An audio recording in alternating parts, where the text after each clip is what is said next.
Breaking tonight with horrific new atrocities playing out each day and Americans increasingly unhappy with how the administration is taking on terror, the president tries to repair some of the damage and convince the country that he can keep us safe.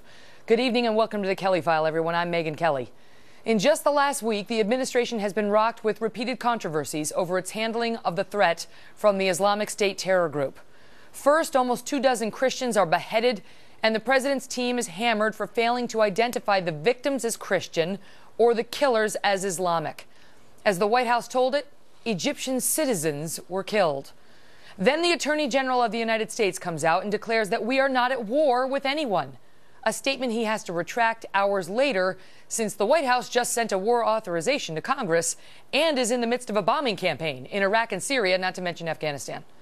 On top of that, the State Department has been relentlessly questioned over the last 48 hours after Deputy Press Secretary Marie Harf seemed to suggest that the key to ending the terror threat is to create more jobs in the Middle East, as if Walmart could make a real difference in Syria. Here is the president just a couple of hours ago. Al-Qaeda and ISIL and groups like it are desperate for legitimacy. They try to portray themselves as religious leaders, holy warriors in defense of Islam. That's why ISIL presumes to declare itself the Islamic State. And they propagate the notion that America, and the West generally, is at war with Islam. We are not at war with Islam. We are at war with people who have perverted Islam. Of course, the terrorists do not speak for over 1 billion Muslims who reject their hateful ideology. No religion is responsible for terrorism. People are responsible for violence and terrorism. Poverty alone does not cause a person to become a terrorist, any more than poverty alone causes somebody to become a criminal. There are millions of people, billions of people in the world who live in abject poverty and are focused on what they can do to build up their own lives and never embrace violent ideologies. Chief White House correspondent Ed Henry joins us live now. Ed? Megyn, the bottom line is this was the president as community organizer, trying to bring local Muslim leaders together to help them stop the recruitment of young jihadists, but he offered little urgency about Christians and Jews being slaughtered in real time, instead framing the battle against ISIS as what he called a generational problem. We're told tomorrow's conclusion of the three-day summit will be much more focused on actually putting out a strategy to defeat ISIS, but a good chunk of today was about helping Muslims deal with what the Homeland Security Secretary Jay Johnson said was hardship and discrimination. The president writing an op-ed in the LA Times today declaring the only way to succeed at countering violent extremism is to address what he called legitimate grievances that Muslims have, something I pressed Josh Earnest about. Listen. What would the legitimate grievances of either ISIS or any other extremist group be?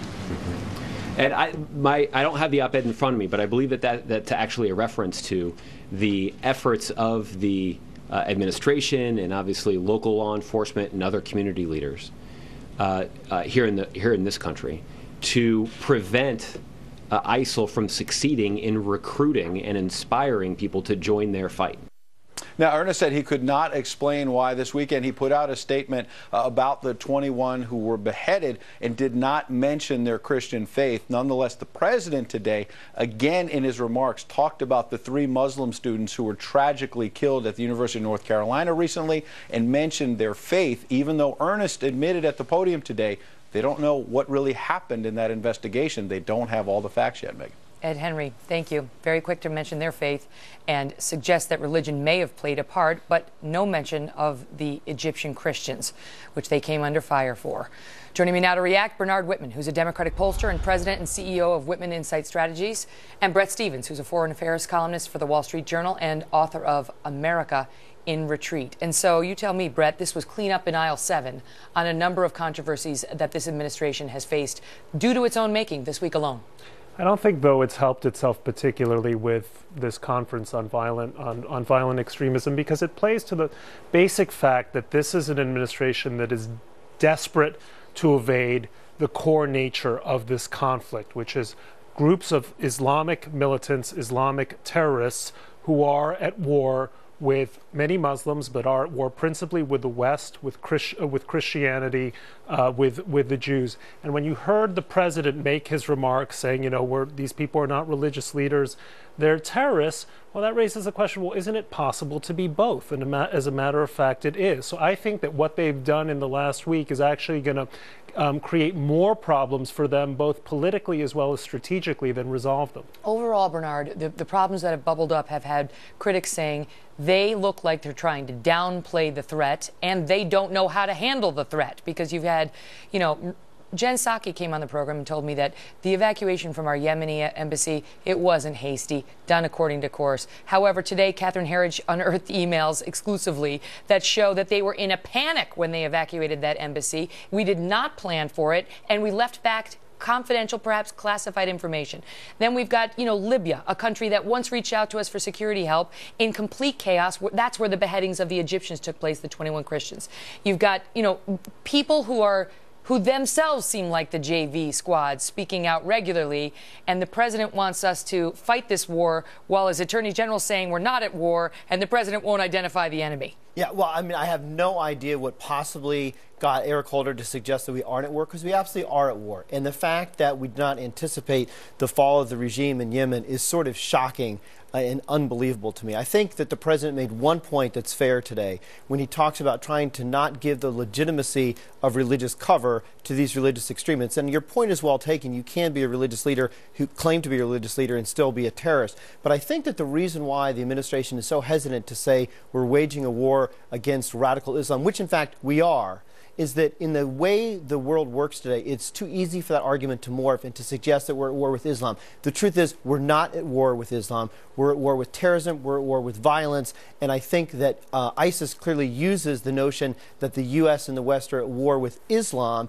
to recruit. So I think that's why the president's tried to stay away from it. But it's a tough war of words. You know, I remember when Bush was president, liberals constantly mocked him for saying, oh, we're at war with terrorism. Terrorism, after all, is only a method. And I think it's wrong for the administration to treat Americans, whether they're Christians, Muslims, whatever, as children. Obviously, we recognize the clear distinction between the vast majority of Muslims who want nothing to do with groups like Islamic State, at the same time that we recognize that Islamic State does in fact represent a real and growing strain within the Muslim world. President Obama's point today seemed to be that the terrorists don't recognize that. And so if we come out and say we're at war with radical Islam, they'll use that to recruit young jihadis, saying that's an admission that they're at war with Islam. Look, they'll do anything, okay? Groups like Islamic State, they will take hold of any pretext, whether legitimate or not. What's important now is for the president to speak clearly to Americans, to the Western world, saying, we have an enemy, it has a name, it represents a branch of Islam that we have to fight, we have to delegitimize, but we don't help ourselves by pretending that it's something other than what it is. And anyone who studies groups like Islamic State seriously know the deep theological roots these groups have. Look, read the 9/11 Commission report. Chapter 2 talks about who's bin Laden, where does he get his ideology. All of this is rooted in a strain, in a branch of Islamic theology.